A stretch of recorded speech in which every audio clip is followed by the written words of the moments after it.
All right, thank you.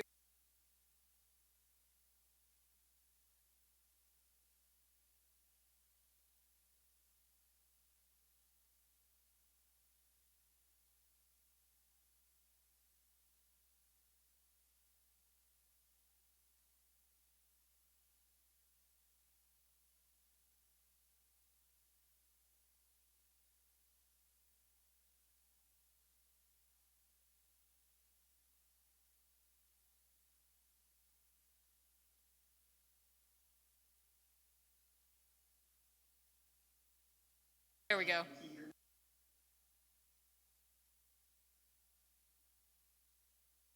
All right, so we're going to start the meeting.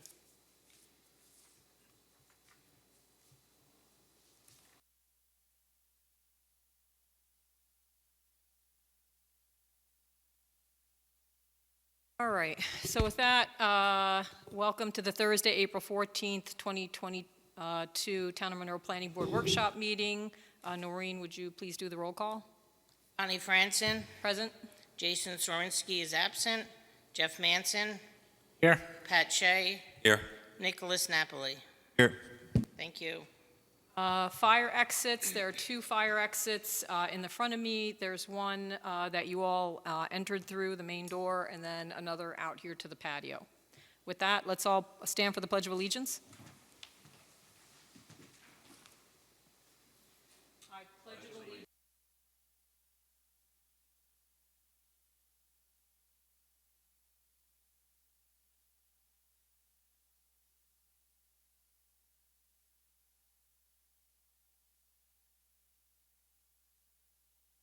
All right, first item on the agenda is DG Management.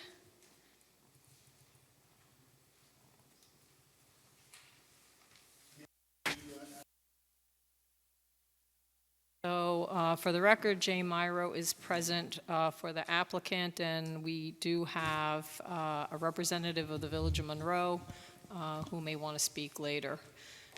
So with that, welcome. Just announce your names for the record, and then let us know where we are in the process. Good evening, John Queenan from Lankin Tully Engineering, engineer for the applicant. Also here with me today is Mr. Lipa Deutsch, applicant's representative. We're before you tonight with, with some disappointing news. The ZBA denied the open space variance for the cluster subdivision at their last meeting. Disappointing for the applicant to say the least, but not unexpected. So we're back before you tonight, I guess, to clean up where we go next and how we'd like to proceed next. Jay Monroe is also on the line. I think he wants to speak. We have 2 paths, cluster path and the conventional path. So I think Jay, I'll turn it over to Jay to speak a little bit more on the cluster path and how he would like to introduce some new information potentially for the board's consideration on that layout, because as everyone knows, we worked quite hard on that cluster layout, both the board and the applicant. We felt that it is the better plan to try to pursue.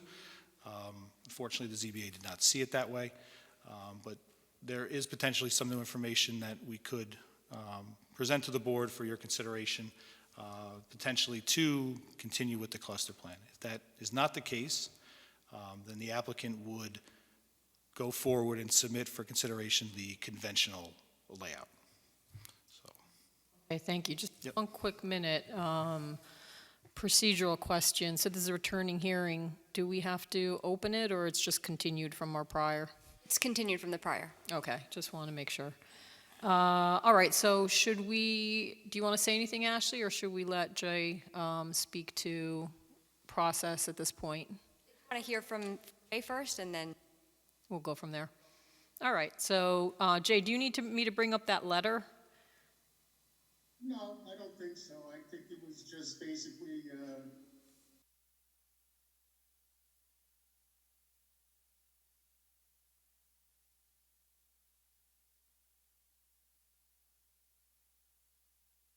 Hang on, Jay, we're not here. George, can I use the wireless one, the speaker? Would that be? sure.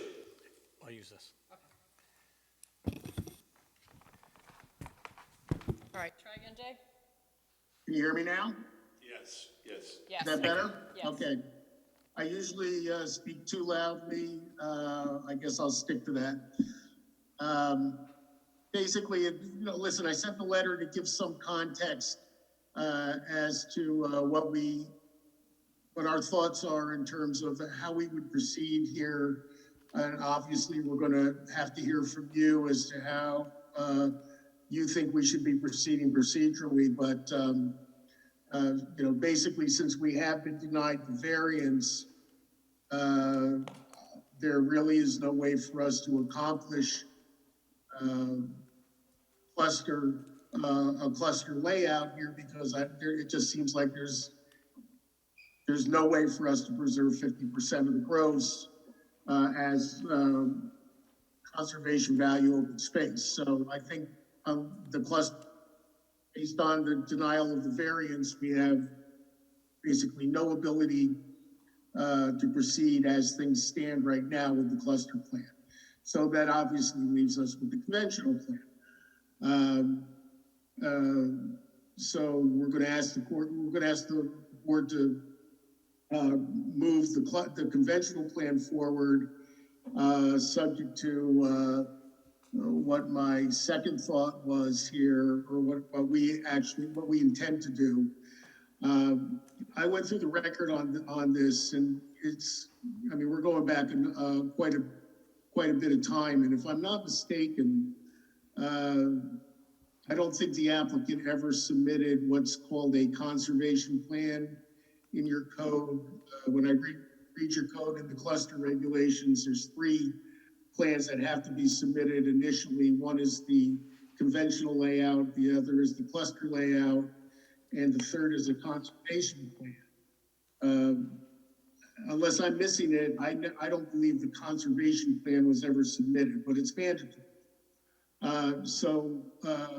The other thing I believe is the case is that the applicant never really submitted any empirical data to support their claim that the area encumbered by the utility easement can qualify as open space with conservation value. So, and the third thing I believe was the case is that the board basically made its determination without either a presentation by the applicant and without the conservation plan. So at this point, I believe we're entitled to be heard on that issue, and to cure the record, I've asked Mr. Queenan to prepare a conservation plan, which we will submit along with all of the empirical data that we believe will show that there is some conservation value to that area of land. And you already have Mr. Nowicki's letter. That will not be the only submission we will make. There is some additional information I gave you in my letter, just to allow the board to take a look at some other information that may be relevant. So at this point, our thinking right now is we're still trying to figure out, why there might be some hesitancy by the board to recognize the area encumbered by the utility easements as open space, if in fact we can put empirical data in front of you that would support a finding to that extent, and basically to allow us to get to the end line here, which is to do the plan that everybody wants. This is, based on the referrals made by your board to the ZBA, and certainly based on my client's belief, we want the cluster plan. It's the better plan. It's not even close. So we're trying to get the board to a position where you can make a rational determination that, in fact, we have the 50% here, because you can make a finding based on the information we're giving you that there, in fact, is conservation value for at least 5 acres of the land here. So we're going to make that submission, and we'll do it as soon as we possibly can. But we really need to at least get going on the conventional plan if it's not going to go through. So I would ask the board to give us some guidance as to how you want to proceed in terms of switching your focus over to the conservation, to the conventional plan. I don't know whether you have to renotice under seeker. I'm assuming you're certainly going to have to reopen seeker, is my guess, because the neg deck was given on the cluster plan. But right now we're asking for some guidance. Thank you. This is obviously our first time in this position and place in the process. So the ZBA did deny the variance. And so you've been describing two alternatives, continuing to pursue the cluster subdivision option. And from what I'm understanding, you would submit, you're saying, empirical evidence to show that the land that's within the ONR utility easement right-of-way has some value, because the value is supposed to be for sensitive species, not just any open space, but open space value for sensitive species, meaning threatened, rare, endangered.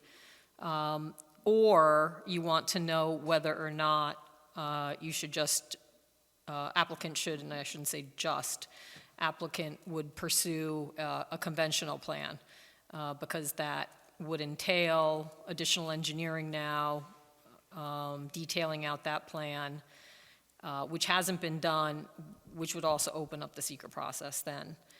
And I think fundamentally, and it sounded like you said, but the preference for the applicant is to get the cluster plan, because that's, at this point, what's been engineered, and that's what's been studied, and that's the subject of the neg deck. So with that, I think a fundamental question is what, as a planning board, we are allowed to pursue. So we need to defer to our consultants on that. And I'm going to throw out just a totally third option, kind of out of left field, that we are given cluster authority through the town board, through the zoning. And I don't know if the town board retains, to some extent, cluster authority or not.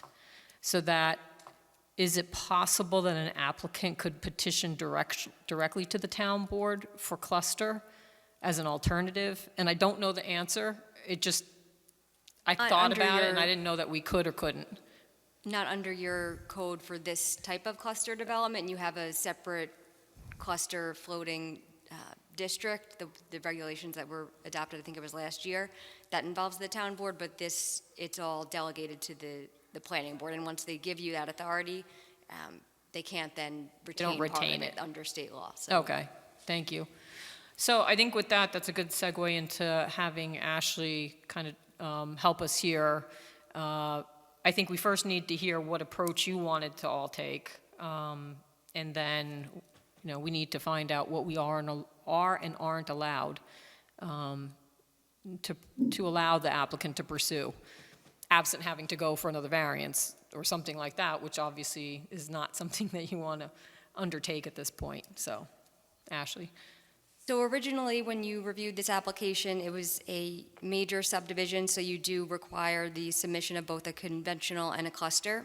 And what Mr. Monroe has been speaking about, a conservation plan that helps you evaluate which way to go. So I don't know whether there's an actual document titled conservation plan in the record in this case, or I know there was talk about, what's on the site as part of that initial review, so I'd have to go back and look at what I have in my files. But generally speaking, you have the conventional and the cluster, and then the planning board determines which option they want the applicant to pursue based on what's in the best interest of the town and what would benefit the town more. So it's the planning board who has the discretion to choose which option the applicant will pursue. You previously determined that to be the cluster. There's no set process for now changing that, but as long as there's, if you have some reason for doing so that's not arbitrary, if you're considering now that the conventional would be in the best interests of the town, I don't think that's totally out of the ordinary. But again, it's your discretion, and you had picked the cluster originally.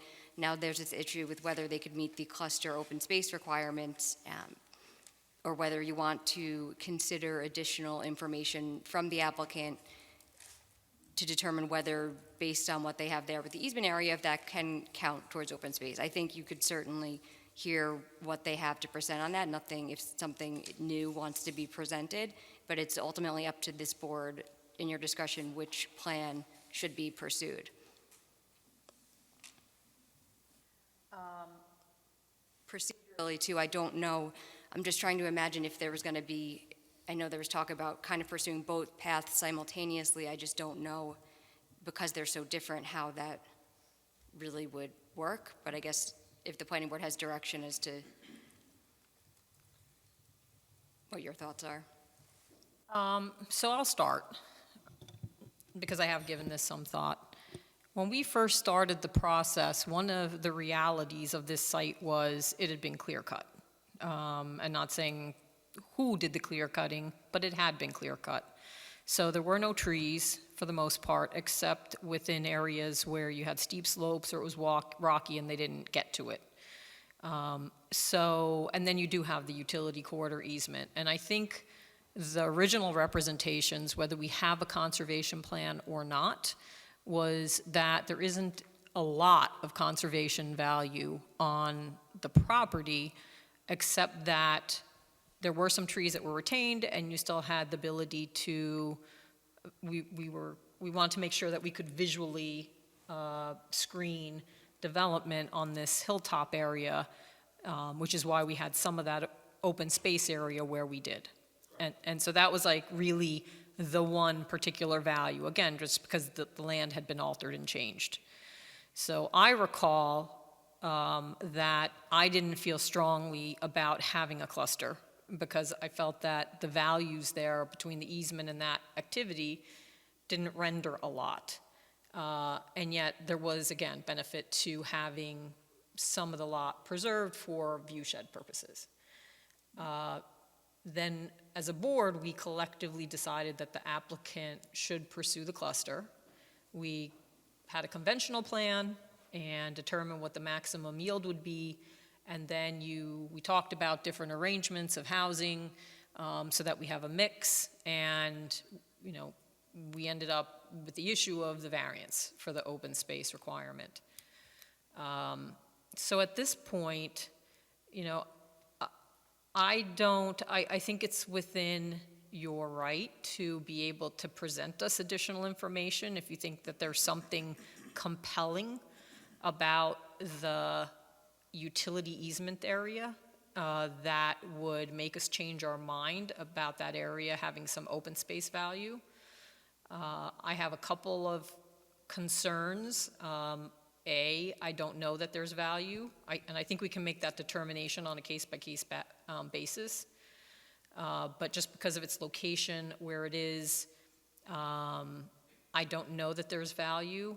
That's, again, just my reaction. If the applicant wanted to pursue at this point a conventional plan, and if we are allowed to consider a conventional plan, then I'm okay with that. As an alternative to what's being pursued. But again, I don't have an issue with the applicant wanting to submit something, again, if it's compelling. I think, so with that, I'll let my other board members speak to what their thoughts are at this point in the process. So why don't we start with Jeff? Yeah, I've also given this a bit of thought, and honestly, if there was, if you felt that there was compelling further information that we haven't considered towards the conservation value of what would have been protected, then I'd like to see that. My personally, my biggest argument for the value of this area is as wildlife habitat, especially as a transition space from Orange and Rockland Lake into the wooded areas that this leads to, this cable cut where O&R is running both in your property and as it goes along. There's quite a bit of wildlife that works their way through there to get to. O&R Lake is the primary water source, particularly for the larger mammal species. Deer, certainly a lot, and occasionally foxes and bears, not to concern anybody who lives in that part of town, but it happens. So, not to mention small mammals and others that live in that space.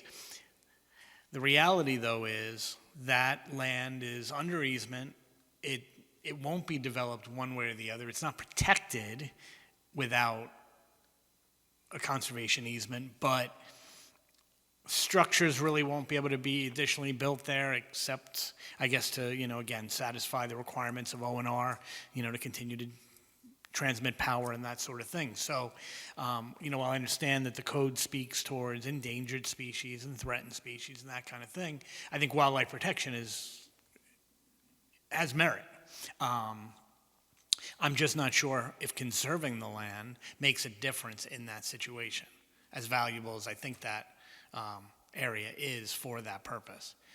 But I'd be open to considering other information if you feel that there's a further argument to be made, yes. Pat, do you want to speak to this? Sure. So I would also be open to looking at other information that might mitigate the concerns of the zoning board. Other than that, I really don't have any other comments. Thank you, Nick. I'm good. Guys said it all. So I think you have a consensus there that we're not, that we're open to considering other information as far as whether this serves as a wildlife corridor or not.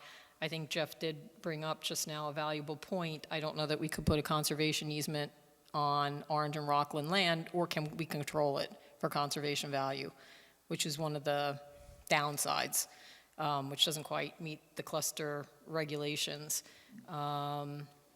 So, and I do have a graphic up as far as where the property is at this point. So I think with that then, what we'll be looking for is some kind of analysis, some kind of studies that would show us that there's the potential to have some kind of wildlife corridor through this area. Again, with all the highway rights of way, the utilities, development that's intervening, I don't see it. When it comes to habitat, our regulations do talk about sensitive species specifically, but that's, the argument that whomever submits supporting documentation can consider, and I think we'll go from there. Is there anything else that you wanted to address this evening, or you really just want to get a sense of? I think we wanted to just get a couple of comments, if I may. Number one, there is nothing to prohibit you from placing a conservation easement on the property, even though it's encumbered by O&R. You can do that as a matter of right. Obviously, it would only be enforceable to the extent that it doesn't interfere with Orange and Rockland's easement, but a conservation easement never would. And there is also probably maybe a value to putting a conservation easement on that strip of land, because there's nothing to say that forever that utility easement's going to be necessary. Who knows whether in 20, 30, whatever years, there's a new way for us to transmit electricity. Maybe that thing just becomes, completely unnecessary for Orange and Rockland, and they abandoned it at some point. And you have, it would be then, it would then be encumbered by the conservation easement. So, the second thing is I'm not really clear on the path we're gonna take here with the conventional plan. I know the board has the right to choose between the two plans, but if if it's an impossibility to proceed with the cluster, we need to know that we're proceeding with the conventional plan. So maybe you could give us a little guidance on how we're gonna move. You know, we're not moving both simultaneously. What we're doing with the cluster is simply it's simply one small issue. As far as I'm concerned, that plan is now theoretically off the table unless we can prove this one narrow issue to you. It shouldn't preclude us from moving forward with the conventional plan. So just for a matter of expediency, I just need some assurance that we will move forward with the conventional plan, and what your thoughts are on how we're going to do that.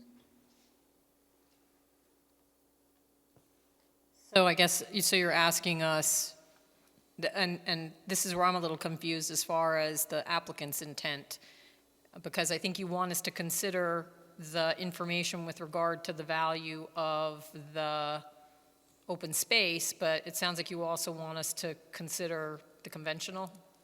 I'm not entirely Well, sure. listen, once we make our submission, you're going to either agree or disagree. If you disagree with our contention, then we're proceeding with the conventional plan. So, you know, in order just to move things along here, I don't know whether Ashley, I mean, do we have to renotice intent to be lead agency on the conventional plan? I'm not, do you have to do a So motion I guess to the open the next question step? really is for the planning board. Do Sorry, you Jen. want to did you just want us to get this in as quickly as possible so we can make our presentation, you can make a decision? We'll do that, but I just want some assurance or some guidance as to what's going to happen here. If you don't agree, then we're going to be able to get this to be a cluster. I guess the question is, if the planning board does not agree with whatever information is provided as far as the utility easement area counting towards this conservation value, is the planning board inclined to, and I don't know that you know right now what your answer will be, but would you, I guess, amend your prior resolution and direct the applicant to go with the conventional instead of some type of cluster that might be a modified version of what's being pursued, be it less units or whatever, different layout? So- I'm not sure what's out there. So I think to that point, what would be useful, and we've talked about this, is you've indicated that if we do not include the easement area as open space, and we could only use the area that's outside of the easement, and you have to preserve 40%, that leaves very little left to actually, Oh, we never make it. so you would be very limited. Well, we need to preserve, I think, 4.6 Need to- acres. It's and we 50% of only the have gross. 5 acres, preserve 4.6. So we, So this gets back to fundamentally, so again, fundamentally, we can consider a conventional. That's, the law allows us to do that. If they didn't get their cluster, we can go back and consider a conventional. Again, this is the unique situation, so Yeah. it doesn't, really, the law doesn't say that this is allowed, but I think there's a path where you can get back there. Okay. there is a clause that says if the board deems that the conventional is the path that you seek, that you can, I think, either grant an approval or a resolution out to it or a waiver for the conventional. I think there's a clause in the code that discusses that. So back when they made the original resolution that was to pursue the cluster, it was either or, so it was, they could have chosen the Correct. conventional, so it would essentially be going back and changing that initial determination. Correct. And I think the reason is simply can't proceed with the cluster without the variance at this point. And there's no way to obtain the 50%, there's no way to do it. The only way you could do it is you'd have to change the housing. You'd have to so this is my question. There's not enough buildable acreage. I was Yeah. going to ask, if you did like 15 townhouses in a row, is there enough acreage? No, By the time you put in the parking and everything, yeah. building and setbacks and everything else? Looked at that, and, no, there's just not enough acreage for the 50% gross. Right. And that's presuming that because the 15 was a max, you could go less, but the other alternative is to allow you to pursue the conventional. Correct. Yeah. Because the conventional did not take into account the easement area, so we didn't take that area for our lot Right. areas into account. And then you kind of get hit with it twice when you go to the cluster. Now you have to factor in the area that you never did. Right. And it was So- due to the uniqueness of the size of your easement area on Correct, your, on correct. your And that property. the code says gross. Right. So you got to revert back to that. Right. Matt, do you want to talk or speak to? I mean, it's tough for us because we haven't seen what the information is that you would provide. If you Agreed. suddenly told me there's a, cricket frog or a bog turtle sitting in the middle of your your easement area, then I would say, okay, there's conservation value, but then you might have other issues, so. Right. I think really what Jay and I are trying to get to is, I think for next month, and you can correct me if I'm wrong, we'd like to submit that information. Okay. On the cluster for the Okay. board to take it in, evaluate it, make a determination or not at that point, but we want to give that to you. And I think what Jay's saying, at the same time, keep in the back of the mind that if you don't accept that or there's an issue with that, that we would like to pursue back. the conventional, and as long as there's a path that can happen, we'd Okay. like to know that. I don't think we want to pursue both simultaneously right away, but Yeah. I offset. I think that it's fair that at this point, if we could as a board, once we have that information, to decide whether it makes sense to pursue, this cluster concept or just go to the conventional, and not pursue both. It's one or the Yeah, other. And then if we do the conventional, we would reopen. I don't know that it's going to be a significantly different negative declaration. I think the only thing in particular that I can think of is the visuals. I think we'd still want to try and protect some visuals and get some landscaping back there. But other than that, I don't know. It's the same number of housing, same number of bedrooms, same, et cetera. From what I took a look at, it would be stormwater, Mm-hmm. so we'd have to redo the SWIP for the new layout, and visual. So the water, the sewer, the plan will change, grading, that kind of stuff will accommodate the conventional, but from a seeker standpoint, it looked like, From a traffic perspective, when the ITE was done, number of units. it's the same number of units. Did they use single-family, or did they say, okay, X are single-family, X are townhouses? So is there going to be maybe a slight bump up, although it'd have to be nominal with 15? Yeah, I think they actually used all single-family. Okay, so they may have done, Yeah, because if I remember, they just used number of units. So we were assigned 15 units, and then there was an additional 2 from the village parcel. okay. Jeff, would you like to say anything, or? So under the conventional, how significant, so we're talking about a bit more, hundreds of feet, if I remember correctly from our initial conversation, on the cul-de-sac, right, in the conventional layout, which was... Okay. So with that additional impervious surface, that's all relates back to the SWIP and those kinds of things. Yeah, I mean, net, this general conventional plan is how we determined our yield to begin with. So, I mean, taking us all the way back to the beginning of the project. So it's not like we didn't look at this and say, generally speaking, if we went with the conventional, this was the number of units we would be and the general layout that we would be comfortable with under the conventional, and that's what we base the cluster on. So, I think right there, that's the beginning of the path, so to speak. We just don't have to go all the way back to where we started. As I just said to John, we go back to the 18. So. Do you really want to have that fight again? So if it's 15, I think, again, we just look at visual, look at, one more time, building heights. Now, as far as grading and drainage and re-engineering, is it a significant amount of work, or? Not significant. I mean, the conventional plan that we presented did grading. So Okay. we did the Oh, road okay. grading, we showed water, we showed the sewer, but it has to be cleaned up, it has to be brought up to a level of detail that the cluster's at. Okay, so it's mostly like the SWIP and It's the SWIP. stormwater, okay, Yeah. all right. And it doesn't change anything with regard to the entrance, with regard to access, et cetera? Right now, that's still proposed all the same? Pat or Nick, anything you want to add or ask? I don't have the historical perspective because I came on after, I guess you had You're your lucky. first argument. Okay. So- Mike, was there anything you wanted to add or anything to the discussion? You're really new. He's really new. John, was the access all the same, or the conventional had one lot that was accessing The conventional had that From a- driveway a different? for the Orange and Rockland easement that they granted us for the driveway. And that can happen? Yes. Yes, because we went, in order for you to confirm the conventional, we got the letter from Orange and Oh, Rockland. that's right.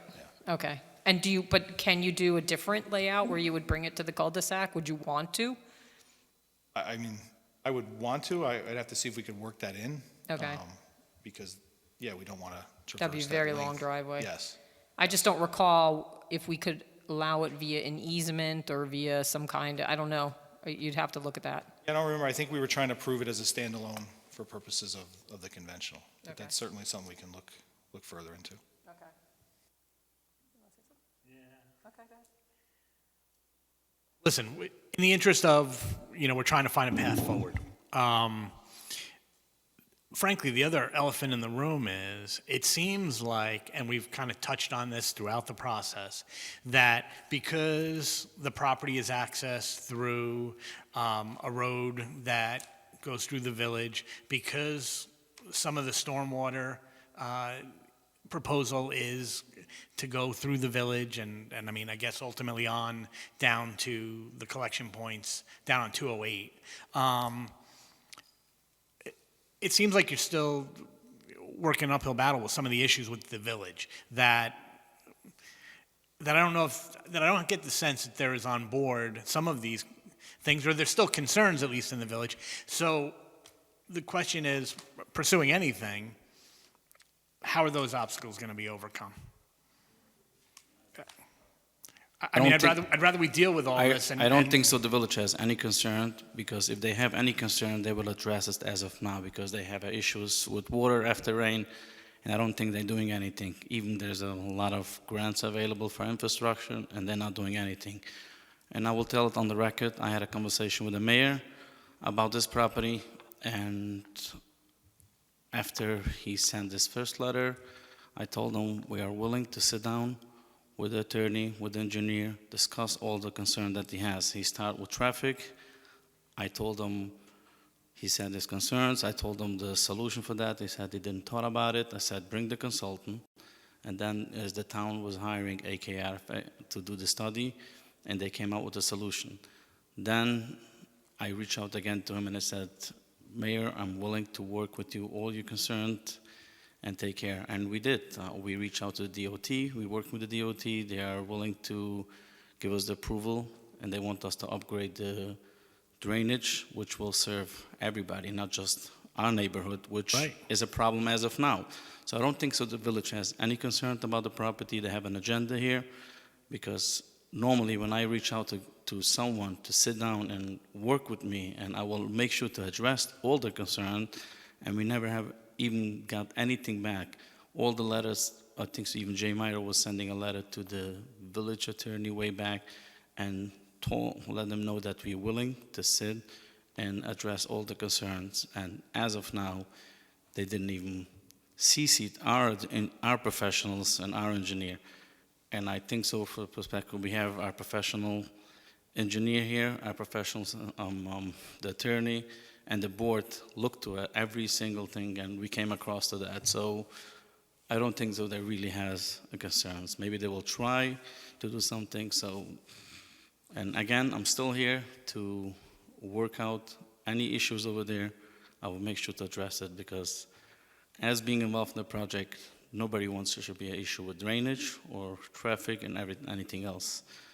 But when I never spoke before, but I would first like to thank the board and our professionals, professional attorney, engineer, who took the time for over 3 years to look on this project.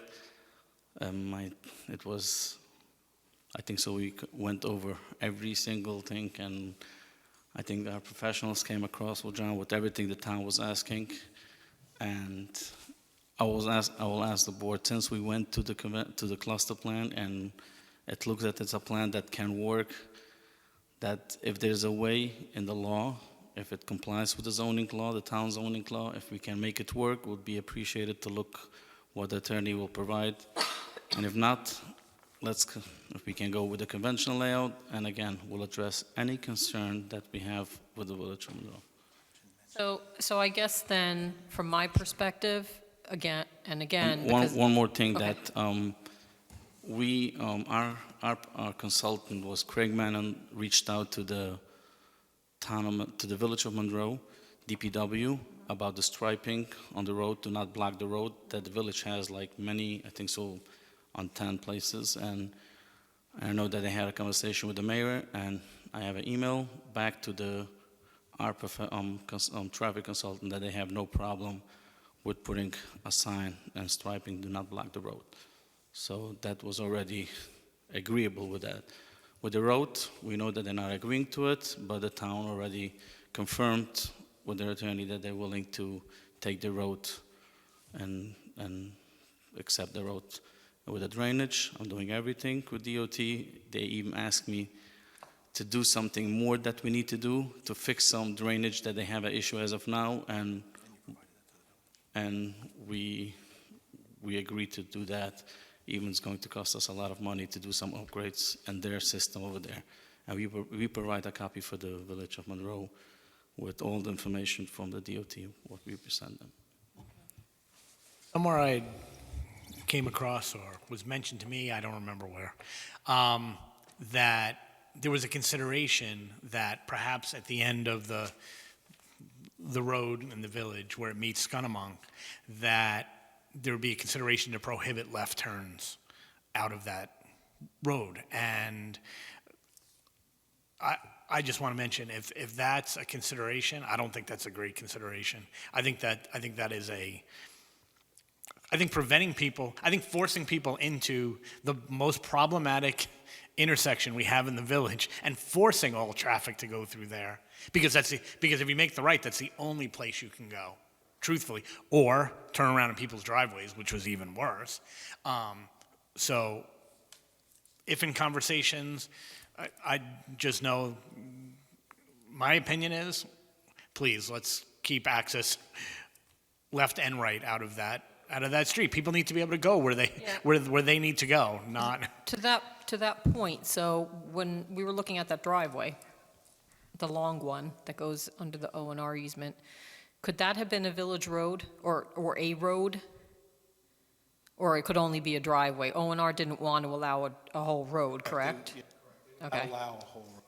That was my recollection. Because I was going to say, if the intent is to go left because people who live in the development are going to perhaps orient themselves to the left, if you get to that private driveway, like if you got to that intersection, that might be an easier intersection because it's farther away from the 208 Scunamunk intersection, but they didn't allow a road.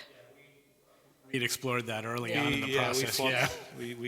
We unsuccessfully lost that one.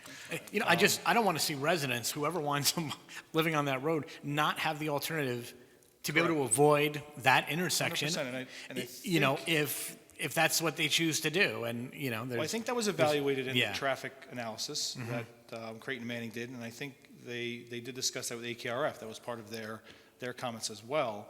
And I think the mitigation that came up was the sign and the striping. And everybody seemed to agree to that was an acceptable mitigation for that. Because the level of traffic coming off the cul-de-sac is not high. So I think between those two consultants, they agreed that if we could get the striping and the signage there, which is on the other blocks going up North Street there, that would be acceptable.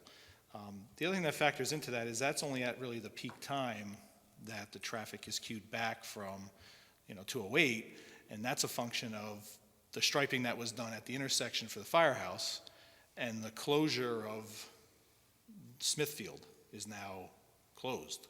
There's like a gate there now. So all of that.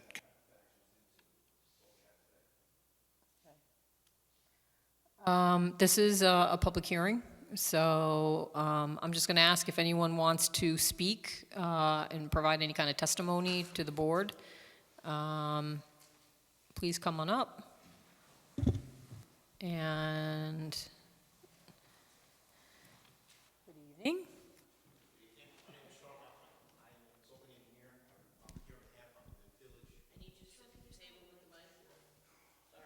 We don't pick it up on when we're doing minutes, so.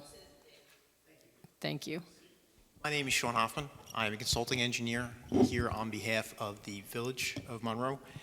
The only comment I have this evening is based on what the applicant has indicated. It seems that it's unclear what route they're going to proceed with respect to the development option. And it seems that you're also going to receive some additional submissions to help you make that determination.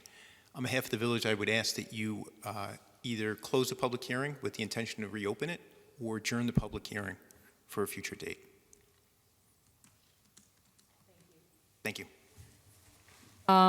So procedurally, we're only allowed to have a public hearing open for a particular time period? 120 days. And where are Opened we? it last month, Okay. so you still have time left on that. And I was going to suggest, since you're going to be receiving additional information on the cluster, it would be appropriate to keep it open to the following month.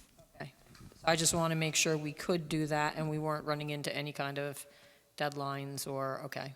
So should we vote to keep the public Yes, hearing you should open? pick which meeting it will be held open, though. Do we have any holidays coming up next month that are problematic?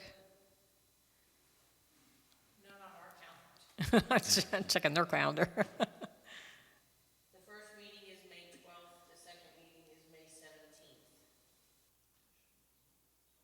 17th. Good. Is there a preference in terms of having to get materials put together? Would you prefer the 17th or the 12th? 17th? Yes. We'll submit it. Don't worry about it. But in case there's any correspondence back and forth, though, we'll see. Okay, so, That's your regular meetings, because I know this one right. was gracious enough to have us tonight. Okay. So, Jay, is there anything else you want to add? No, I'm fine. The 17th, is that what we decided? Yes. We're going to Okay, vote on thank that, you. but yes. But otherwise, I'm good. Thank you very much. Thank you. So I will make a motion that we adjourn the public hearing to May 17th. Keep it, we're adjourning this evening and keeping it open, and we will hold it or continue it to May 17th at 7:15 or as soon thereafter. Second. We have a second from Pat. Maureen? Jeff Manson, hold on 1 second, please. Jeff Manson, Aye. Bonnie Franson, Aye. Pat Shea, Aye. Nick Napoli. All right, with that, the motion carries, so our public hearing is left open until May 17th. All right, thank you. Okay, thank you. Have a good evening. Thank Appreciate it. you. Thank you, Jay. And then I we will know, make, you're good. we'll make sure to send whatever we may receive to the village as a courtesy. Thanks, Sean. All right.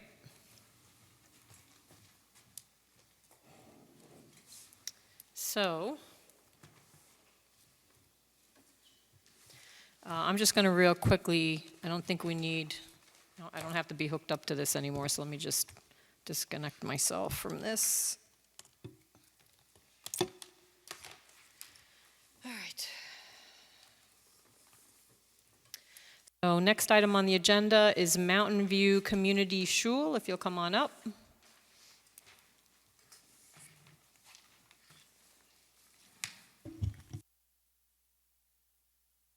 Good evening. Coming in from Lankentelli, engineer for the applicant. Also here with me is Mr. Isaac Walter, the applicant for 277 Mountain View.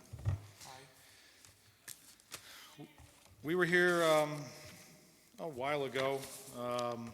We made a presentation for a new conceptual shul at the address of 277 Mountain View Drive. Is it dated 3/30, the last version? Should 3/22 plan? Okay. Last before you, we had given this conceptual sketch. There were quite a number of questions on the application. So I believe the applicant has cleaned up the application. We changed the applicant. If you remember, the congregation's community room was the applicant, and that really wasn't any sort of legal entity. So we've updated the applications. It's now Brightview Management, which is Mr. Walter here. We've made sure that these forms are all signed. We've corrected the record owner's name as well on the applications to be correct, and provided the requisite site visit consent form and entity disclosure form. So I hope at this point that has been solved. We provided you with a short EAF form for beginning consideration. And then really what we did was the applicant went ahead and prepared the narrative that is before you to try to give you some background on the existing shul that's there, the reasons for their proposed expansion, as well as addressing the section of your code that deals with special use permit for a house of worship. There's special criteria under the code, specifically section 57-13, item Q, which deals with their specific criterias for a shul. So as you go through the narrative, it gives basically the overview of what the applicant is seeking to do on the property. And then in the back, beginning on page 4, it tries to address all of those requirements under the zoning code for the house of worship. And there are several waivers that the applicant has requested that the board evaluate and make a determination on. I believe that has been listed at the end. And essentially, if you'd like to go through the plan again, there was a shul that was approved 2016, somewhere in there. 4 years ago. Well, time flies by. So 277 Mountain View has an existing residential house on the front of the property. That is where the rabbi resides, so that's the wood frame dwelling. And then in the back, where it says one-story metal building, that was the shul that was constructed back with through the building department through site plan approval. At the time, the code allowed for site plan approval to be granted through the building department, so that was done in that manner. They're looking now to expand to the back of what you see there, where it says proposed, 5,952 square foot shul with access, circular access around, and additional parking. And that's really where we're at this point. I think because of the requirements of the special permit use, the applicant would really like to start to go through and evaluate those and those requested waivers to see if we can work through those prior to really giving a full-blown engineering design on the plan. And we had some other cleanup items that we've provided now, so I think we're at a point where possibly we could start to take a look at those.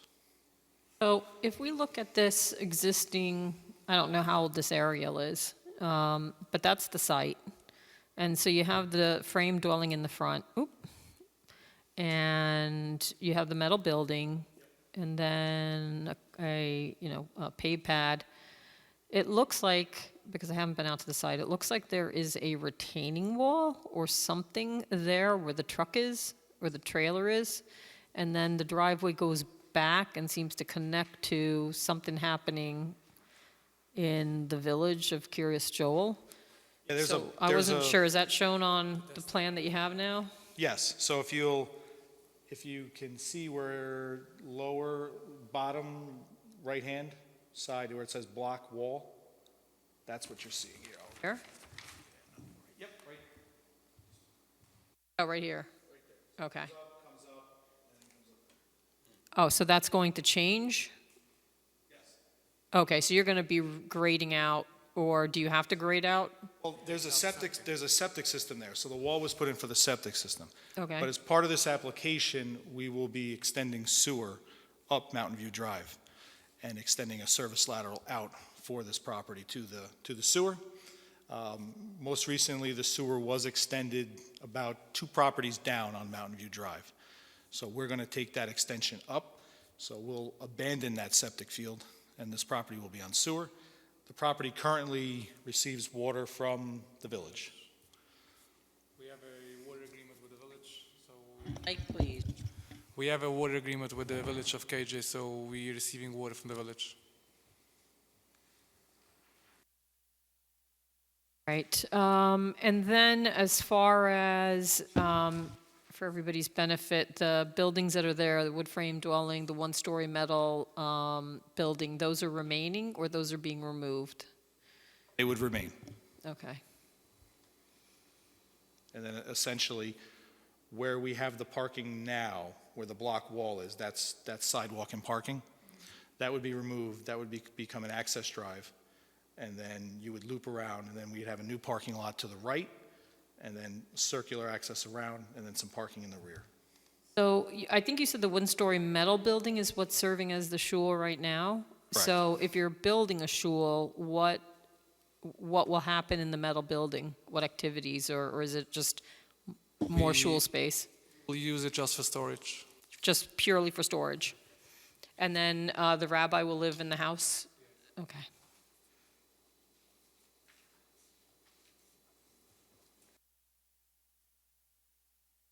All right.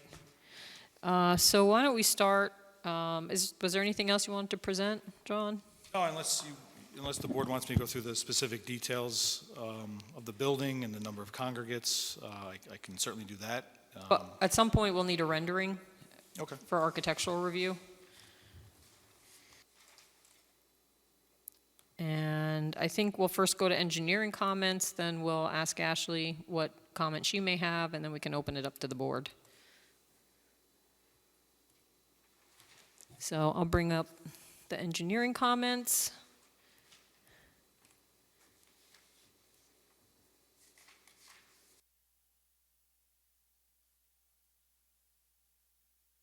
We can go through them. He does. Thanks. Now it is? Yeah, if you want, because we do have them, if you want to just highlight anything that you think is of particular importance or that we need to address, just let us know. Anyone have So- do you have a copy? No. But, go ahead. I only have one copy with me. No problem. I'll take good notes. Right up there. I'll blow it up. So first comment, the application has included the required dimensions in the bulk table for the zone and use proposed. However, our office notes the following corrections needed in the bulk table. Lot coverage, the individual standards for the place of worship allows the maximum development coverage of 45%, whereas 50% is listed. And then it looks like maybe there's a typo. This is the second bullet in that comment. Comment 3, the applicant has noted a total lot coverage of 54% for the property. The applicant should provide an evaluation for said percentage. The board should discuss with the board's attorney as to whether the proposed lot coverage requires a variance from the town zoning board or if the percentage can be waived pursuant to 5713. So I don't know if that's been discussed previously or, okay. I don't think it has. I think that's that special provision about religious. So it's one of the special use permit requirements, and it allows the lot coverage, if it's in a residential district, to have 20% above what would be allowed if you had a residence.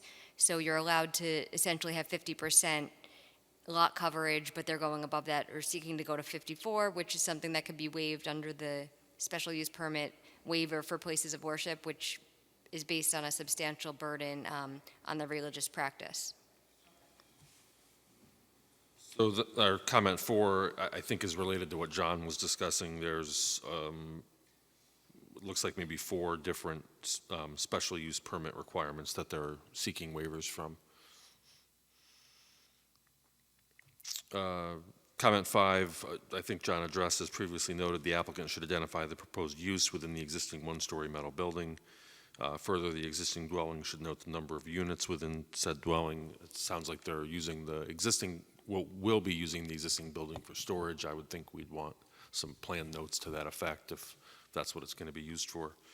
Then to the point about the dwelling unit, are there multiple units in the dwelling, or is it just one single-family dwelling? Okay, 1 meter, okay, thank you. As previously noted, the parking calculation has been provided at 1 parking space per 3 fixed seats. The proposed shul capacity is noted at 105 persons. Pursuant to the parking calculation, the parking spaces required should be 35. It appears that the plan calls for 35, however, the calculation does not consider the existing metal building or the dwelling unit. Comment 7, as previously noted, the applicant has noted a number of existing well casings on the site. The intended use of these wells should be noted, as the applicant has noted their intent to connect to KJ's public water supply system. And then sounds like they're looking, or you're connected to, no, there's a septic system there now. I mean, I assume as a matter of course we would get letters from KJ for service for Sewer District 1 and... Yeah, it would be... Because you'd be an outside user then to, no? No, they're in the county district. Oh, so this lot is in the district, okay, okay. Sewer main line extension with the county. And you'd be an outside user for water though? Correct, and that agreement is in place. Okay. So related to that comment, how long have are they connected to the water now? Yes. And had they always been? Since we built that that shul, the metal building, then by that time we make agreement with the village, and the building inspector has that agreement with them. So how many well casings are there? And because that was a home, and I believe it was all septic and well, so you would have had one. But do you have more? It was a well, but we eliminated. It was a well in the middle of the road, so we eliminated, and we're using the village's water now. Okay. So it sounds like Sean thought that there were more than one on the site? Shown on the survey. Okay.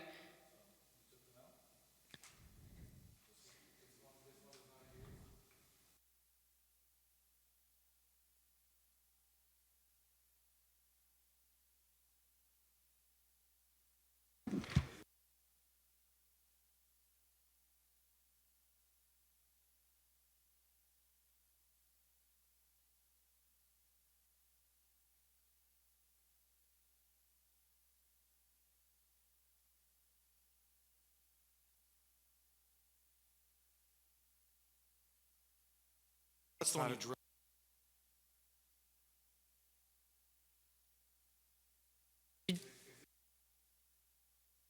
Did you drill that recently?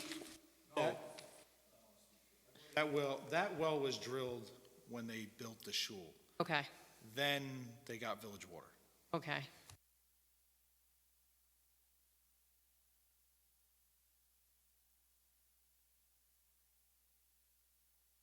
Now, do we know if they were closed according to whatever? Do you have bentonite, clay, or whatever it is?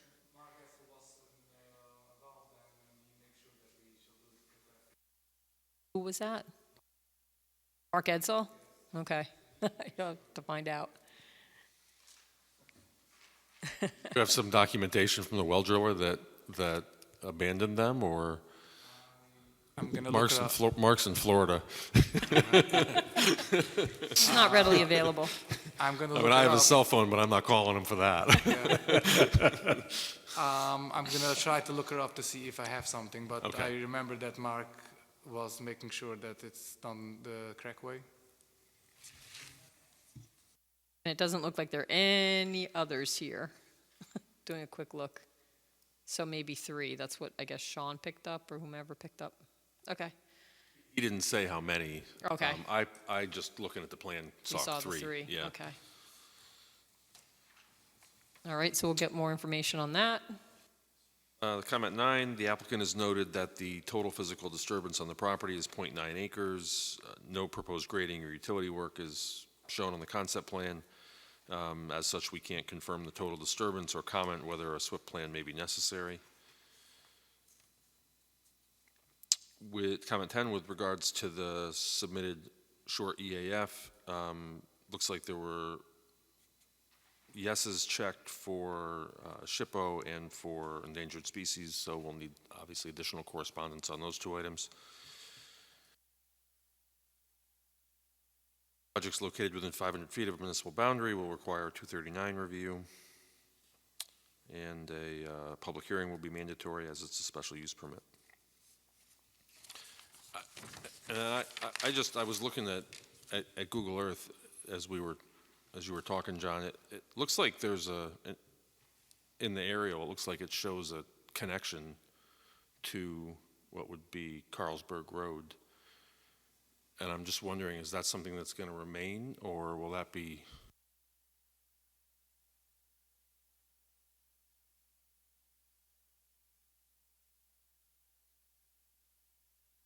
Sidewalks that extend there then, or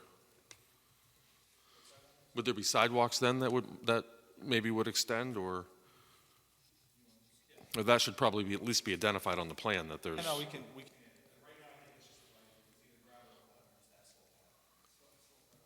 I mean, So it's sort of your survey informal. looks like it carries it part of the way back there, but.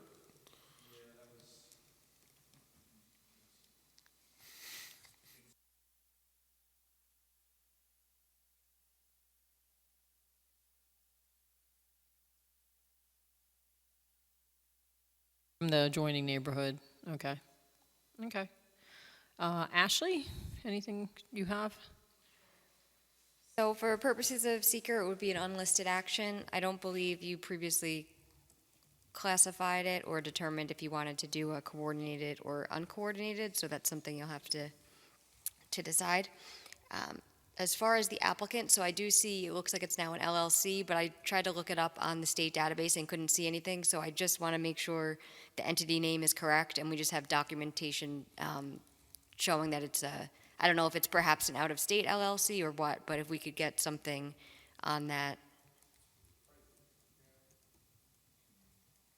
What is I it? wasn't able to find it on the Department of State, Secretary of State business listing, so I didn't know if maybe it was, I think I tried both versions, 1 word, 2 word, but I had trouble, so if we could just supply that printout, just to confirm. And if it's not a New York LLC, then we could, we just want to know what type You're of talking entity. about Brightview? Yes, Okay, we'll supply it. thank you. The plan, there is a more recent deed than what's noted on the plan. I think it was a correction deed, so I could send you the book and page number on that, John. On the EAF, the Villas of Kirschville should be identified that they need to give approval for the water, and also Orange County Sewer District 1 should be changed to Orange County Environmental Facilities and Services. They're actually the agency that'll have to approve the sewer connection. The ZBA would potentially be involved if there were going to be variances needed, but that depends on the discussion on the board's waivers. So I understand there's an agreement, you said, with the village for the water service. We'd need a copy of that agreement or a will-serve letter from the village indicating they have capacity for, and they're willing to serve the increased water demand from the new building. The application would need to be referred to SHPO based on the EAF. So the bulk table should indicate the floor area ratio, the 0.25. I think it's listed underneath, but if you could move it into the actual bulk as an item, and then you could have the stars indicating that a waiver is being requested.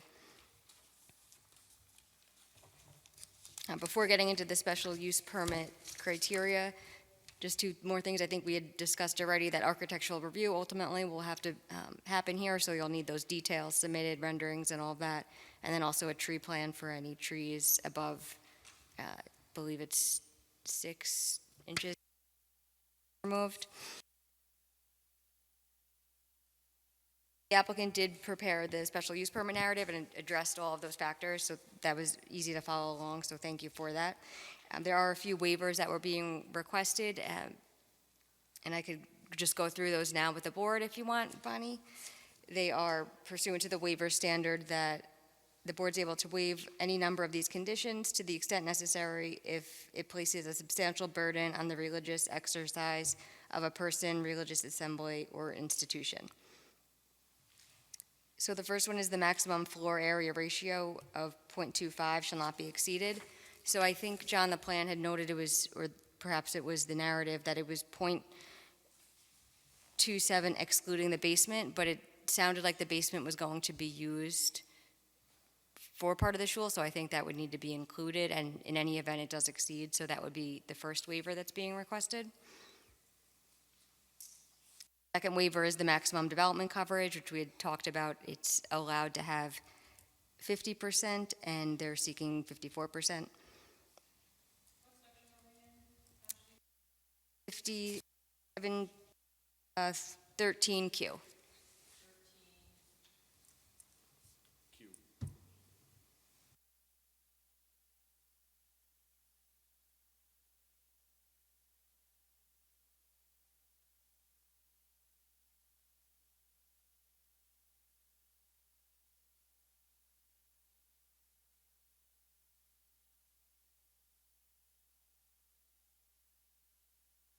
The floor area ratio, the maximum coverage, they do comply with the minimum lot size. They're seeking a waiver from the landscaping, so it requires the width of the planting screen to not be less than 25 feet. And they're proposing a 5-foot planting strip, which I don't believe is shown on the plan, but that's something that's noted that they would be providing. I did not see any landscaping to comply with item number 5, that's around the parking areas, but the narrative does note that that could be met.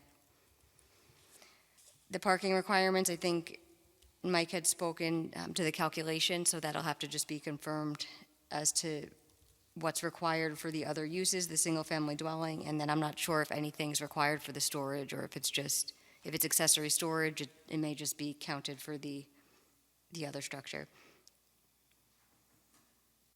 The next one is having frontage on a major collector road, and that's one that they are seeking a waiver from. And that particular, what that means was the subject of an interpretation that the ZBA rendered. So this is probably not on a major collector based on that interpretation. Yes, it's not on a major collector, and Question no is, part of it is. waive it or do we? Okay. I have a question with regard to waivers, but we can go through what might need them.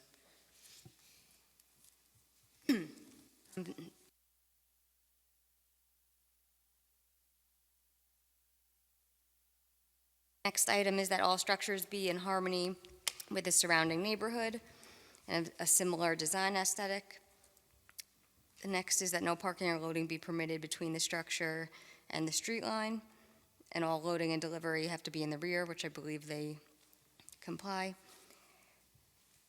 Number 10 is inapplicable because the structure is not a single-family detached dwelling. Number 11, the structure will have to comply with the uniform code, and that'll be up to the building inspector to confirm. Number 12 discusses the waiver standard, so for places of worship, for any of these special use permit criteria, again, the standard is they can be waived to the extent necessary if they place a substantial burden on the religious exercise of a person, religious assembly, or institution, and they are seeking the waivers for items 1, 2, 4, and 7. And the narrative gave some explanation for why they are requesting the waivers. Just looking at the site plan, it looks like there are 3 parking.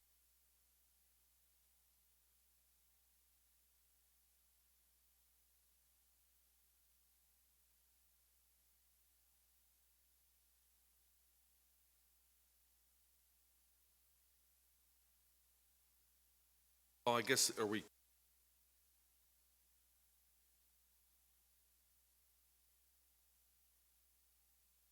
Parking shall be. Parking would be permitted between the structure and the street. If it's, if the now would be the accessory structure, would that, is that the structure that we're interpreting, I guess, or is it the primary structure? Because there's Right. 3 spaces that are in front of what would now be the primary structure. And I guess the question is, is there more than one principal use? So what is accessory versus, are there just multiple uses on the lot? Like, if I could, which parking space are you referring to, Mike? Because all the parking is behind the metal building right now, and when we go to put the new shul in, those get eliminated. Right, so I guess that my question is that existing shul that's going to become presumably an accessory structure, is the spaces being behind that okay? And they're in front of the principal use, I guess. I guess that's my question. There's 3 spaces that would be in front of the principal use. Right, those 3 are over on the right side. Oh, these here? Yeah. Yeah, they're technically, so what Mike's is saying, if they're measuring back from the frontage, are these in front of this principal building? I'm I think, well, no, I don't know. I think it depends on, are we considering this a principal use? Is this part of a principal use? Like, what is the principal, I don't know if it says principal use or principal building. And it says the structure, so it says no parking shall be permitted between the structure and any street line on which the property fronts. Yeah, the idea was to get parking behind structures, but it's complicated by the fact you have multiple structures. Yeah, just raising it, maybe. no, it's a, I guess it's Just not to- between the structure and the street lot, well, it is, but there's also another structure in between. So we Right. might need the building inspector to weigh in on that, perhaps. yeah. We could let Ben, Clarify, the residential dwelling has its own driveway and parking. go right in here, Correct. and that's staying. Yes. Okay. Actually, another structure in front of it Yeah, as well, isn't there? It's actually, yeah. That's why I was confused.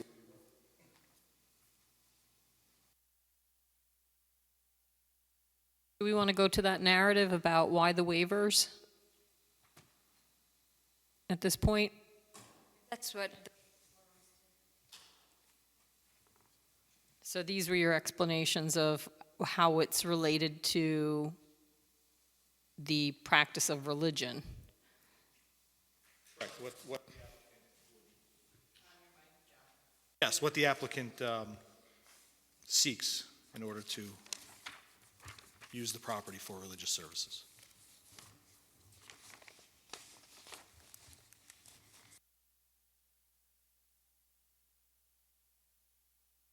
So the FAR requirement is for all structures. Is that right?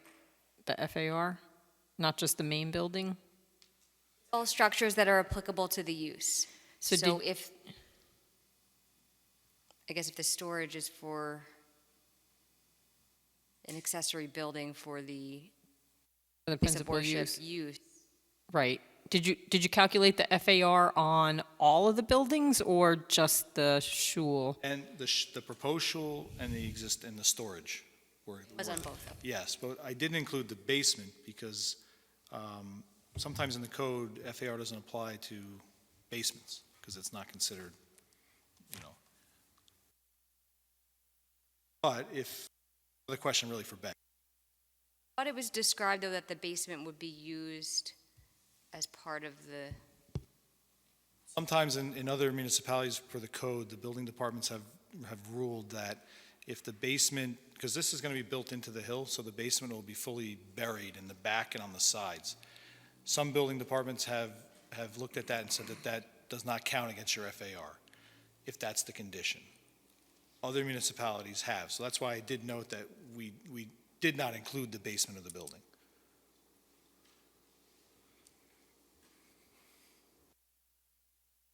Shul use and then the existing shul use. I did not include the rabbi's residence in that calculation.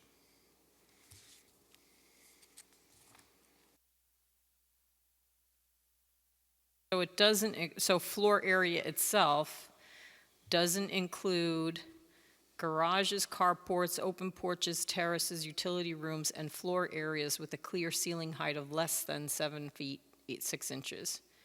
Does the ceiling height in the basement, is it more than 7 feet, 6 inches? That at this point, But is it going to be occupied? some of it probably will be.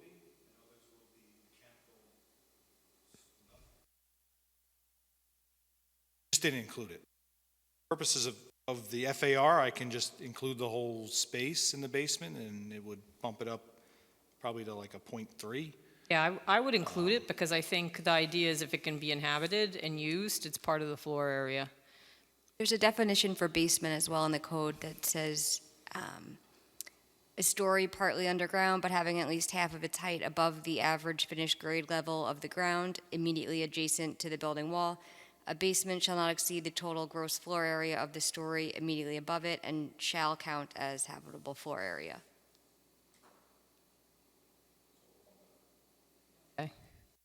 We'll have to work on that to know what we are I'll provide waiving. a chart on the plan Okay. summarizing it. But we're not going to include the residence, but we'll include the storage and then the 3 floors of the shul. What is the storage used for? How is it related to the shul? What is being stored there related to the shul? On Passover, we have different kind of stuff which we're using. On the Sukkot, on the holidays, we have different stuff what we're using. So we're holding it there and we're taking it out on the holidays. So what stuff, like chairs or? Chairs, a sukkah.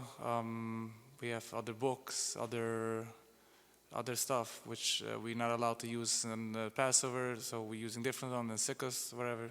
So holiday stuff, the kind of stuff what we need for the show. So but the storage isn't going to be occupied on a regular basis. It's purely storage. Correct. Okay. I don't know that we're going to grant these waivers this evening. I think I just want to understand what they are. Yeah. Okay. So the other you're saying is proposed development coverage.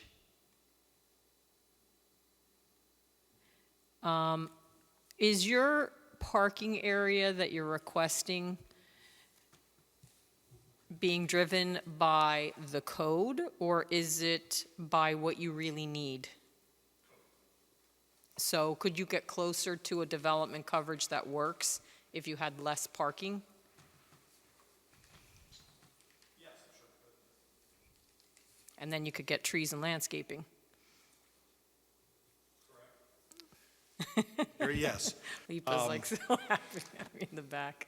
I don't know if we get to the 50, because I think that would be a significant reduction. I don't necessarily know if you need some parking. The shul is basically for the neighborhood, Right. so but we need some parking. So I don't want to take down a lot of parkings. Yeah, I think we just need to know what is a reasonable amount of parking that you think you need. Because If you really like trees, we can put on the roof trees on the shul. You're going to too. put it on there? On the roof on the Oh, shul. green. If this going to satisfy the town, maybe we can talk We about could do it. sustainable? All right, well, You're going to see a lot of green. no, you know what? I will always say landscaping is important. So we're going to want some landscaping. And that's why I'm, just in general, with your impervious surface coverage and adding landscaping, what is a realistic number of parking spaces? Because I assume the parking spaces, if we had to, can we waive that or we can't waive that? I don't know if that really falls within the special use permit as opposed to the parking Well, it standards. says It's a special use permit that parking shall be determined based on peak attendance Okay, in accordance with with your off-street parking Okay. requirements. So it is tied to the special use permit okay, in some way. okay. When you have a minion, so, when you have to have your prayers, so I know that, because we were talking about this in another community, sometimes if you're traveling or you have to go to work, you'll find somewhere where they're having a minion so that you can stop in on your way going, wherever it is. Does that happen at your place of worship? Like, does your occupancy expand based on that? Not really, because it's not on the main road. Okay, Road, when you stores and stuff, then a lot of people are passing by, so okay, quiet area. okay, But we want to have parking. right. Okay, But as you see, there's a walkway to Carlsberg. A lot of the older people coming and they're leaving the cars by their house because there's no point to drive around. It's basically a neighborhood shul. all right, let's continue as far as questions. Next item was landscaping, that all structures and parking be screened from adjacent properties by evergreen plantings of sufficient height and diameter to substantially eliminate noise and traffic. There should be a minimum of not less than 25 feet, and the planning board may require a wider buffer. So the narrative states that a 5-foot planting strip is proposed. I do think it'd be helpful for the board to see some type of landscaping plan and also maybe photos, some type of visual analysis to show how it's screened. I think that's something in the past you've requested to see what the screening is like, existing, and what's going to be proposed. Yeah, no, we'll definitely want to see some screening. And I don't know that 5 feet, I think you probably could provide more in some other locations, but maybe it can be accommodated. So for instance, if you're getting rid of the septic, maybe you can put sort of clusters of landscaping in to help soften, Yeah, the original approval did include, which is there was a fence put up with an evergreen screen that went along the driveway. So you do see that kind of in the as-built there. It doesn't show the trees, but it says block wall fence.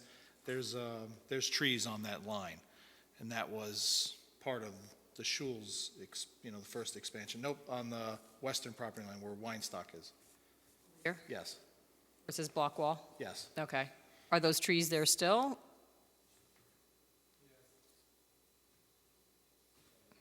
Probably propose to continue that up. Yeah, I think we can, again, figure out ways to pop trees in Yeah. here and there. It could be that instead of having 12 spaces across, maybe one of them becomes a little island, so you're adding some, but you're not getting rid of, let's see, where we land here. Okay, Ashley? Next item, it's another landscaping item around to screen the parking, which they say they can meet. But I don't believe it's shown. A question, so I think they talked about 99-person occupancy, and you said that's not necessarily what the occupancy would be, but that children, I believe you said boys as young as 4, can end up participating in service. And so because families may have 3 to 4 boys, you could have as much as 99 people occupying the site. My question is that from a code perspective, from a building occupancy perspective, can you hold more than that? Or are you limiting yourself because you really think it's going to be 99, or are you limiting yourself because building code says in all likelihood you can get 99? No, I think that's what we're aiming for, 99. That's kind of the size of the congregation is now. Don't know what the building code will work out to be. That would be based on whatever the architectural plans would allow for the main sanctuary. So that would be based on the final square footage, but typically they are larger. That the occupancy is more based on the building code? Okay, that's what I thought. Are you working on floor plans at this point, or you will be working on floor plans? I'm working on floor plans and rendering of the building to Okay. be able to provide it for the board. Okay, thank you.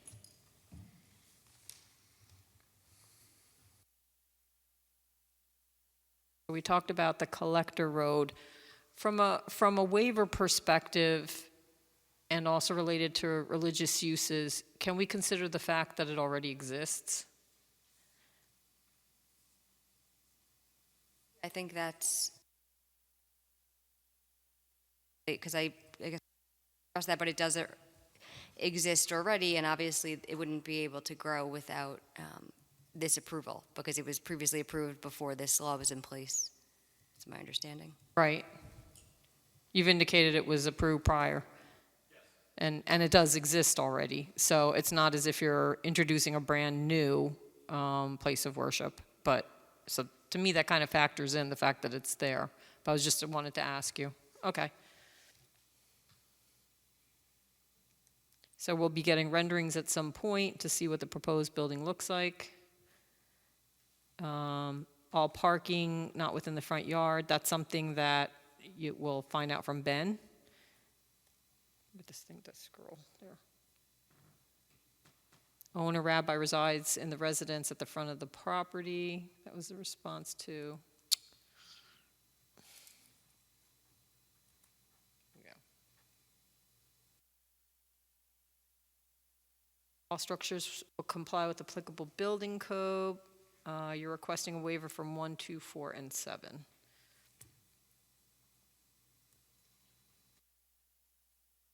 Anything else, Ash, you want to cover?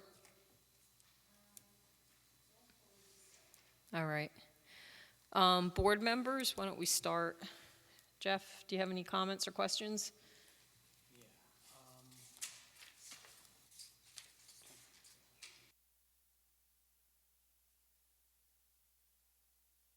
Okay, so Mr. Walter, you're the principal of Brightview Management. The property owner is Moish Stessel. Is he the rabbi of the congregation? Yes. Okay, so how does Brightview then figure into this? If the property owner is Mr. Stessel and he's the rabbi, what's Brightview's? Brightview is my own company. I'm a developer, contractor, getting things done. So that's why I'm representing it. So that's why I put it on my name for the application. Okay, so you'd actually be Congregation hired me right to take care. to create the. Yes, to make it happen. Okay. If it's possible. Got it. You're representing the applicant, Right. You're Yes. not, okay. I just want to understand the connection there. And then, particularly because we're going to be considering waivers on both of these, perhaps if one of our professionals can help me understand a little better the relation between lot coverage and FAR and how that all works. Are those related, or are those independent measurements? What really is FAR telling us? Floor area ratio versus the percentage of the property that's covered. So if you have, multi-story building, the floor area ratio would be different than, but the lot coverage could still be the same if it's a smaller floor area ratio. It's how much livable space or usable building space there is. So as an example, let's say you have a 10,000 square foot lot. And it says you're allowed 50% development coverage. You can cover 50% of the lot. So you can cover 5,000 square feet. Floor area ratio relates the building size to the lot area. So it's the ratio of the building square foot area to the lot area. So if you had a FAR of 2 and you're on a 10,000 square foot lot, the total building area you could have would be 20,000 square feet, right? 2,000. Sorry, 2,000. Wait, So I said 2. No, not .2, 2. 2.0, Oh, right? So that'd be Yeah, I assumed 20,000 .2. square feet. right, So, okay. so now you're actually more, so you would have to go up to get that floor area, because you still have to adhere to the development coverage. Does that make Right, sense? so lot coverage, They're- lot coverage relatively relates to how much is going to be covered in an impervious sort of way. Parking, et cetera. FAR is, how big of a building are you allowed to put on this? Related to the lot Related to area. the total lot size. Right. Okay, And great, then, that helps. and then remember, all of our calculations have to take into consideration lot area, which nets out our environmental constraints. So when you're calculating FAR, it's not on the gross, it's on the net, right? So that's how they relate, if that helps. It actually helps a lot, because I always thought FAR had something to do with footprint of the building rather than when you're taking into consideration floors and what, right, it's total square footage that you could, right, and you decide whether it's, Of all the floors Right. of the building, and you can decide to go up or out, or, right. but then you're limited by your development coverage. Yep, Got it, thanks. yep. Pat, do you have anything? Just a question on the space. You had mentioned that if you have a lot that's 10,000 square foot, you could do 5,000 square feet. Is that all impervious? Would that include parking too? Yes. Okay. Yep, anything else? No, that's all. Thanks. Nick? Any comments on this? I mean, we're still.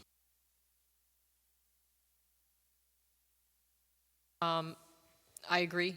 I mean, we're starting the review of this, so I think tonight we can think about lead agency, whether we need to coordinate, and I guess what other agencies are out there that we would coordinate with.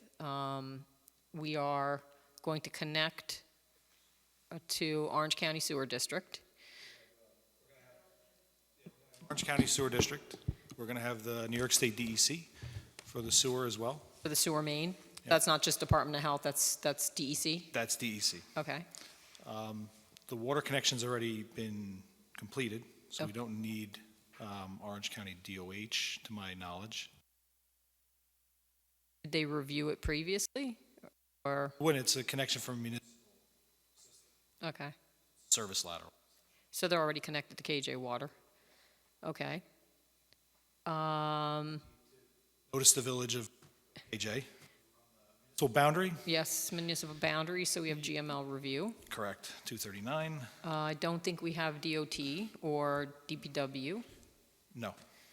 Um, SHPO, SHPO, and DEC from a SWIP perspective. Okay. And the SWIP is going to be a more soil erosion, not stormwater, given the size of the lot? depends if we go over the acre, then it could be both. Okay, If we're under the acre, it would be erosion and sediment controls, but I don't need a permit from the DEC. If I go over the acre, then it's, I call it everything, water quality, quantity, and erosion control with a permit from the state. I think with all of those then, if this was 1 or 2, I would say no, but I think I would prefer to do coordinated if we have that many. I don't know, what do you think, board? Do coordinated review? Agree with that? I agree. All right. I just run through them Sure. one more time. So as far as involved, we would have the DEC, Orange County Environmental Facilities and Services, the Village of Kierstrel. We could add the ZBA just in the event a variance might be needed. And then for interested, we'd have SHPO, Orange County Department of Planning. Am I forgetting anyone? The DEC, for the For stormwater. involved, yes. Yep, and we said environment, for the water, for the main extension. Sorry, yeah, that- So that's. County that's it. Environmental Facilities and Okay. Services. Yeah, You'll have DEC for sewer extension. Yes, as an involved. right, okay, I think that's it. Okay. So I'll make a motion that the Monroe Planning Board declare its intent to be lead agency for the review of the proposed expansion of Mountain Shul? Mountain View Shul? Mountain View Community School? Specify, The action as an unlisted action. May I have a second? Second that. Jeff seconded it. Noreen?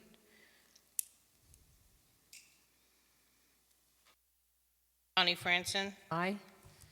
Jeff Manson, Aye. Pat Shea, Aye. Nick Napoli. Okay, so declare our intent to be lead agency. If there's anything, is there anything on the EAF that has to be updated or revised? they didn't identify all of these agencies on that one question, but that's on question 2. So I think, John, if you could coordinate with Ashley just to get an update, if we need to And just, update the EAF. yeah, even maybe just a separate supplement just to list the agencies and the approvals, that way everyone understands why they're getting noticed as an involved. You could just give me the list, like. Yeah, just that first page, yeah. Okay. And then once you get that, I'll circulate the notice of intent. Okay, perfect. Anything else for this evening?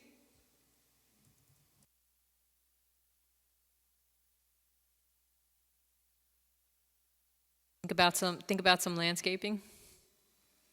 I always, Thank you. we'll work on the rendering and the development coverage, Okay. and we'll see where we go from there. Let me understand, if we have landscaping, then we don't need any waivers, right? I'm talking to Bonnie. Are we horse trading? I'm joking.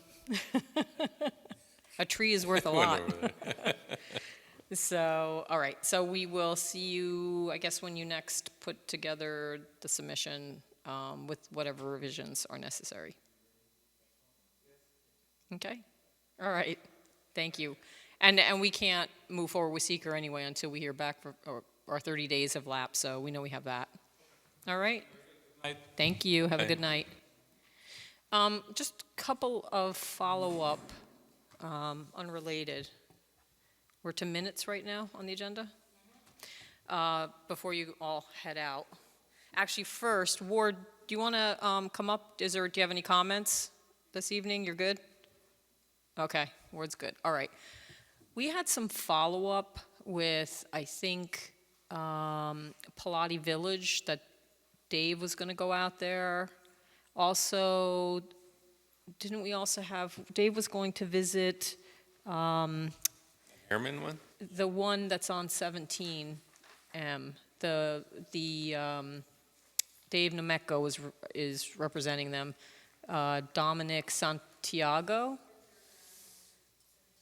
Yeah, so we were thinking about, because there's some water coming down, so there's a big drainage issue that exists, and it's an outflow from the pond.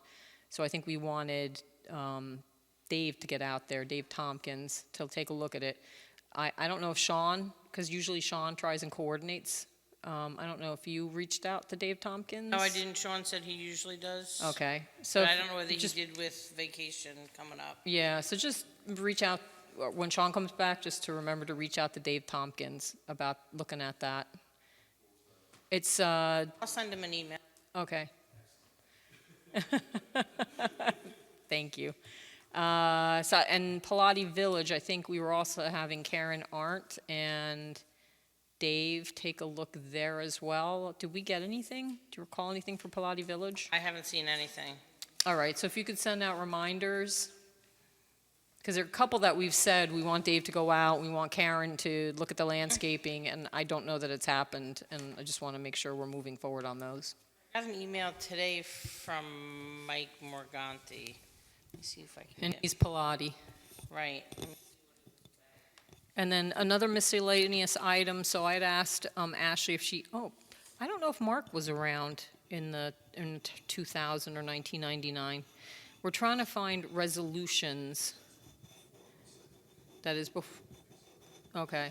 We're trying, I wanted to find Mansion Ridge I resolutions. didn't have a chance to do that today. Okay, Yeah, it's not on the list. not on the list, okay. I have Mike done his files from, he sent a bunch to storage, because he gave me Nothing, didn't go back that far. goes back far, but I think it might have been during a gap in his representation. I know I saw reference in some of the filed, you know how you can go to Orange County Clerk? I thought I saw Kevin Dowd. That kind of sounds familiar. I don't know if he represented the town, the planning I board? believe at Village? Thank you, George. Voice from George. Yeah, so if you couldn't find, I just want to remind, you know, somewhere there has to be a resolution for Mansion Ridge. It's a pretty big project. So also, I just wanted to mention it, Mike, to you, if maybe somehow that was in Mark's file somewhere. It would, so you were 2010? So you wouldn't have it. This was like 1999, 2000. It was also called Great Expectations. All right, I will see what I can find. thank you. All right. The letter from Mike today came in, I don't understand it, of course. It says attached you will find recent DMRs for both facilities. I think it was sewer information, wastewater. Report it out to everybody tomorrow. Yeah, it looked like quantification of flow. I think it was like flows or something. That's the last I've heard from him. Yeah, because they have a couple wastewater treatment plants that they're going to utilize to serve the proposed development. So that's probably why they want to show that they can, I guess, accommodate the flows. Yeah, that was the Right. last I heard from him for the projects. Okay, all right. I think that's it. Do you have anything, Mike, you have to bring up? Did Sean want you to, nothing, everything's good? Okay. Ashley, anything? Okay. When is Rick's last? May 1st, okay. All right. Transitioning? Okay. And so May 1st, you're going to have a new entity? Yeah, we formed it.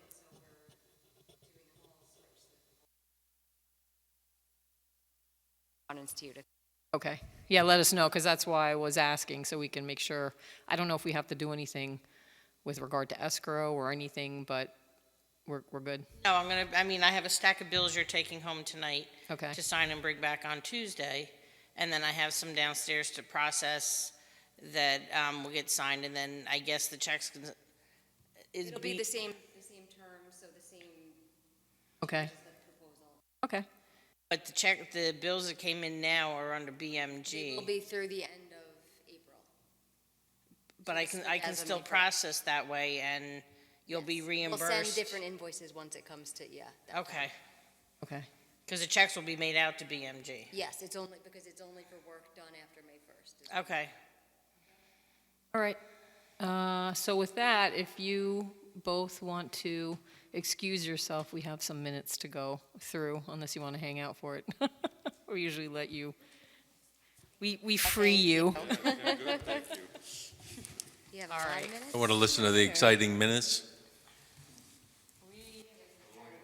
We have carried, we have January, February, and March. Gee, thanks. Fine that we ever approved. You don't get one of our cool T-shirts. You might not have a quorum. All right, let me bring up the I think minutes. that's one of them was an issue. I know July's an issue, it's staying just March.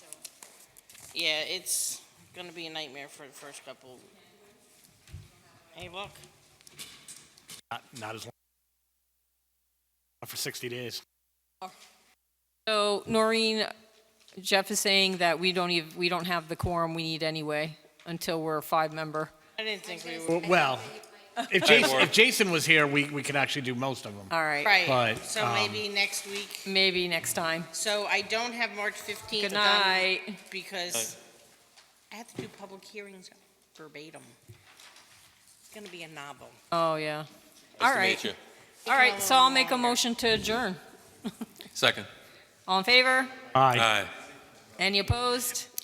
Any abstentions? Motion carries. We're adjourned.